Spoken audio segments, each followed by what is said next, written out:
दोस्तों नमस्कार, मैं हूं सूर्यवली सिंह। मेरा यूट्यूब चैनल कल्याण पथ आप सब लोगों का बहुत बहुत स्वागत करता है, अभिनंदन करता है। दोस्तों आज मैं आप लोगों के समक्ष एक बहुत ही दिलचस्प कहानी लेकर आया हूं जिसका शीर्षक है गरीब और अमीर की बारिश। एक गांव में एक किसान रहता था जिसका नाम केशव था। उसके घर के बाहर ही एक छोटा सा खेत था। उसका पूरा परिवार उसके साथ खेत में काम करने में मदद किया करता था। केशव के बच्चे सब्जियों को पानी भी दिया करते थे। इस बार केशव के खेत की फसल बहुत अच्छी थी। वो अपनी पत्नी से कहता था कि इस बार हमारी फसल बहुत अच्छी है और अगर सब कुछ सही रहा तो हम इस बार फसल को बेचकर अपना घर पक्का बना लेंगे। इतना कहने के बाद वह अपनी पत्नी बिमला से कहता है कि मैं बाजार जा रहा हूँ, कुछ सब्जियां और धान को बेचने के लिए तुम खेत में कीटनाशक दवाइयां छिड़क देना। इतना कहने के बाद वह बाजार चला जाता है और इधर उसकी पत्नी और बच्चे खेत का सारा काम खत्म कर देते हैं। जब केशव बाजार से वापस आता है तो वह बहुत खुश होता है और अपनी पत्नी से कहता है कि हमारी सब्जियां उच्च गुणवत्ता वाली हैं, हमें इस बार बाजार में बहुत अच्छे दाम मिलेंगे। बाजार में जल्दी से सब्जियां तोड़कर बेचनी होगी। यह सुनकर उसकी पत्नी बिमला ने कहा, ठीक है, हम कल ही सारी सब्जियां तोड़कर बाजार में बेचने के लिए तैयार कर देंगे। इतना कहने के बाद वह दोनों अपने परिवार के साथ खुशी खुशी सो जाते हैं। लेकिन रात में अचानक बारिश होने लगती है। बारिश होने की वजह से केशव बहुत दुखी होता है और वह अपनी पत्नी को उठाता है और कहता है, बिमला यह देखो कितनी तेज बारिश हो रही है। इधर बिमला भी बहुत दुखी हो जाती है और वह कहती है, हे भगवान, हमारी फसल का क्या होगा। दोनों पति-पत्नी भगवान से बारिश बंद होने के लिए प्रार्थना करने लगे, लेकिन बारिश रुकने का नाम नहीं ले रही थी। यहाँ तक कि कुछ देर बाद ओले भी पड़ने लगे। पूरे खेत में बारिश का पानी भर गया। इससे वह दोनों बहुत परेशान थे। केशव ने कहा, बिमला, बारिश का पानी बढ़ता जा रहा है, धीरे धीरे यह पानी हमारे घर में भी भरने लगेगा और हवा की वजह से हमारे घर का छप्पर भी टूटने लगेगा। दोनों बहुत परेशान थे। किसी को कुछ समझ नहीं आ रहा था कि ऐसी परेशानी में उन्हें क्या करना चाहिए। बिमला ने अपने दोनों बच्चों को उठाया और अपने पति के साथ किसी सुरक्षित स्थान पर जाने का फैसला किया। जब वो अपने घर से निकले तो देखा कि पहले से ही बारिश की पानी की वजह से कई घर टूट चुके थे। पूरे गांव में पानी भर चुका था और गांव के अन्य लोग भी अपना सामान सर पर रखकर गांव से निकल रहे थे। पूरा गांव दुखी था। सभी एक दूसरे की मदद कर रहे थे। सभी गांव वाले गांव के बाहर के पुल के ऊपर आकर रुक गए। कुछ समय बाद बारिश रुक गई और अगले दिन सुबह सरकारी लोग गांव में फंसे लोगों के लिए खाना लेकर आए। गांव वाले खाने को देखकर कर्मचारियों की ओर दौड़े।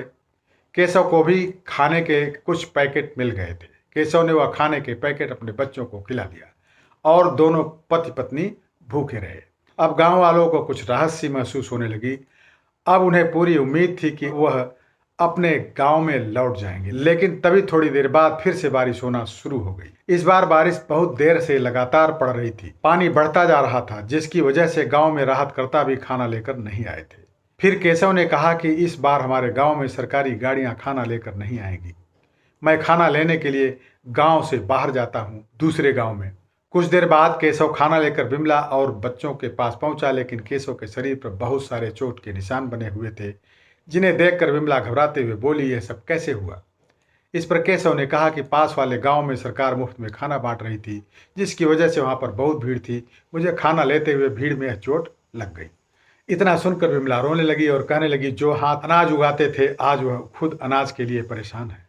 यह कैसी स्थिति आ चुकी है। केशव ने बिमला को समझाया और कहा कि तुम घबराओ मत, सब कुछ जल्दी ही ठीक हो जाएगा। इसके बाद केशव ने अपने बच्चों को खाना दिया, लेकिन बच्चों ने कहा, आप भी इसमें से हमारे साथ खाना खाइए, क्योंकि आप दोनों ने कल से कुछ भी नहीं खाया है। बच्चों ने बिमला और केशव के साथ खाना खाया। यह देखकर सभी को बहुत अच्छा लगा। सभी का हंसता खेलता परिवार बुरी तरह से परेशान था। इसके बाद धीरे धीरे बारिश कम होने लगी और सभी गांव वाले अपने अपने घर लौटने लगे। जब केशव अपने परिवार के साथ घर पहुंचा तो देखा केशव का पूरा घर तहस नहस हो चुका था। इस पर बिमला बहुत दुखी थी। केशव ने कहा कि हम घर फिर से बना लेंगे। बिमला ने कहा, और खाने के लिए कहाँ से लाओगे। बच्चों ने कहा कि अभी भी कुछ सब्जियां खेत में बची हुई हैं, हम उनको तोड़कर ले आते हैं। बच्चे सब्जियां तोड़ने में लग जाते हैं। केशव और बिमला अपने घर को फिर से बनाने में जुट जाते हैं। तभी उनको एक व्यक्ति उनके घर की ओर आता हुआ दिखाई देता है। वो बोलता है कि मैं सरकार की तरफ से आया हूँ, मुझे यह देखना है कि आपका इस बारिश की आपदा में कितना नुकसान हुआ है, क्योंकि सरकार आपको आपके नुकसान का पूरा मुआवजा देगी और आपको एक पक्का घर भी बना कर देगी।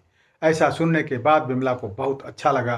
केशव और बिमला ने अपने बारे में सारी जानकारी उस सरकारी व्यक्ति को दे देते हैं। वह सारी जानकारी लेने के बाद वहां से चला गया और कुछ सरकारी कर्मचारी गांव में राशन देने के लिए आए। राशन लेने के बाद केशव और गांव वालों ने उन कर्मचारियों को बहुत बहुत धन्यवाद दिया। कर्मचारियों ने कहा, आप एक किसान हैं जो कि पूरे देश के लिए अनाज उगाते हैं, आपकी मदद करना हमारा परम कर्तव्य है। इतना कहने के बाद वे गांव से चले गए। इसके कुछ दिनों बाद केशव के गांव में सरकार की बहुत सारी गाड़ियां आईं और जिन लोगों के घर बारिश की वजह से टूट गए थे, उन सभी लोगों को मजबूत और पक्के मकान बनाकर दिए गए। आज बिमला की आंखों में खुशी के आंसू थे। इस पर बिमला ने कहा कि हे भगवान, मैंने अनजाने में आपको बहुत कुछ बुरा भला कहा, मुझे इसके लिए माफ कर देना।